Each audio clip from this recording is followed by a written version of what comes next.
Sadiq Khan has ordered Boris Johnson not to seal off London in an angry letter in which he complains of not being informed of the government's plans. Mr. Khan was writing after news emerged relating to an exercise staged last week in which a major resurgence of COVID-19 in the capital was central. Reports in several media outlets suggested the M25 would be used as a quarantine ring, effectively sealing the city off. Mr. Khan writes, "Our surprise is such that far-reaching contingency plans have been discussed and tested without the involvement of London's government. This is clearly totally unacceptable and an affront to London and Londoners. We are accountable to 9 million Londoners and have a duty to represent their views and best interests.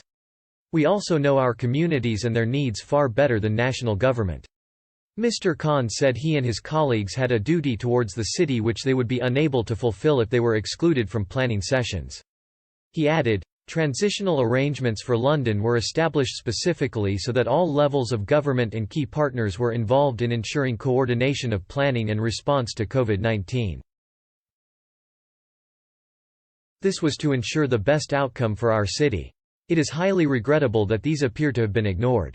Mr. Khan added, "It is now 12 weeks since I, as mayor, was last invited to Cobra on behalf of London and its 9 million citizens.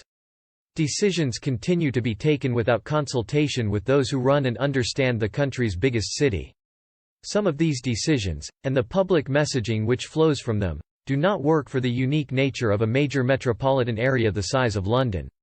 The government would better understand that, if London's government were treated properly, and brought into decision-making." Mr. Khan further accused the government of being slow to take decisions, or of taking the wrong ones. He added, "The confusion and delay over going into lockdown, the way Transport for London has been penalised despite doing everything ministers asked, a test and trace system that is not up to the standard required to contain outbreaks and the failure to deliver on promises that the government will fully compensate local and regional government for the cost of tackling this virus."